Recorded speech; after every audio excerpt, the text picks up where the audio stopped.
Jane, well, so much of this conference has been about the Northern Powerhouse. I was just kind of scratching my head, say, OK, where can we go for a symbol of the North? And I kind of thought, well, I can go and stand in front of a Lowry painting, I can go and wander around Old Trafford, or I can come to a tram.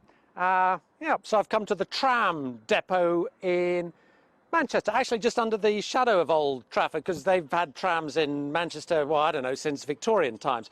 And I thought we'd just debate about how this whole Northern Powerhouse idea actually plays with people, because we heard George Osborne yesterday saying, look, I was born a Londoner and I thought if it wasn't happening in London, it wasn't happening anywhere. Now I live in the North, my constituency is in the North, and I've changed. But how does all that go down with Northerners? Well, I'm joined by two here. Emily Ashton, the political correspondent from Buzzfeed, brought up in the Wirral, no less.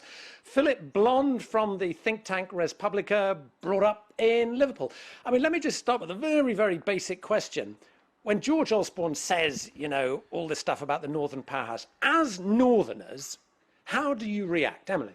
I think he's going to have to do a little bit more than just say a phrase, the Northern Powerhouse. If he really wants to connect with people from the North, he talks about being a Northern MP, but being MP for Tatton isn't quite the same as a lot of people feel. Why? What's being in wrong the with North. Tatton? Well, Tatton's a very nice place, but there are other places in the North that aren't quite as wealthy and leafy. OK, Philip, he's a sort of ersatz Northerner in the suburbs. Well, I think the thing we have to say is, look, the North has been ignored for 20, 30, 40 years, and everybody recognises that. And actually, it's been abandoned by the Labour Party nationally, but locally, you have brilliant Labour councillors who have been just crying out for attention. I remember one very prominent Labour council leader said, I asked him, what do you want from the general election? He said, a Labour victory, but George Osborne to be Chancellor. And what he's actually done is actually created options and an opportunity for the North. He's created attention, he's talked about infrastructure. The danger for him is he has to deliver.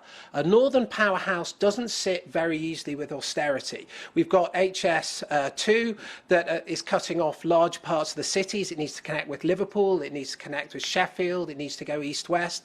So he really needs to deliver investment, and the trouble is it's not clear the money's there to do that. OK, Emily, I mean, it is clear the Tories have a problem in the North. Why is that? I think a lot of people up here feel that investment is focused in the southeast. Philip's talking about HS2.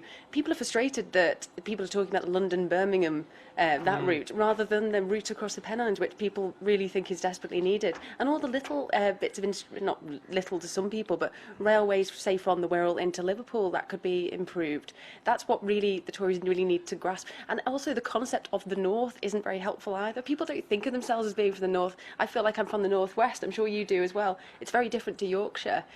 To think about the North as a concept isn't quite right. Yeah, and let me suggest to you, Philip, that the risk is, it sounds almost as if George Osborne is sort of donning a metaphorical cloth cap and running around with a whippet. It sounds, or has the potential, frankly, to sound a bit patronising. Well, I think it might do, but at least attention is being paid. You know, if you look at the figures, actually, 60% of people nationally don't like the Tory party, according to Ipsos Mori. In the North, it rises to 68%. So they've got a hell of an uphill battle to fight. But the point is if they can drive forward investment, and that's why the announcement yesterday about the rates and the ability to reinvest offers such hope, because these councils like Liverpool, Manchester, Hull, Sheffield can build themselves out of depression now.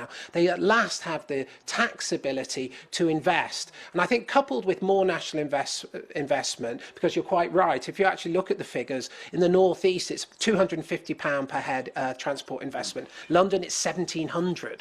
We've got to see massive shift of money to the North to actually enable it to catch up and rebalance the nation. Emily, can the North ever be for the Tories what sort of the leafy suburbs of the home counties is, or a doomed cause, frankly? I think it's going to take a bit of time, but they really need to focus up here. And I think that's what they're doing by saying we're the party of Labour and the party of work, and it's absolutely right. But partly it's to do with personality as well. And George Osborne and David Cameron at the top perhaps doesn't help that. You need more northern accents in that cabinet. OK, guys, thanks very much for your time. Jane, I should tell you I'm the last person to talk about the North because I'm a born and bred Londoner, brought up in the old smoke, doing a bit of ducking and diving on the telly now. Not quite, but you get my drift. I certainly do.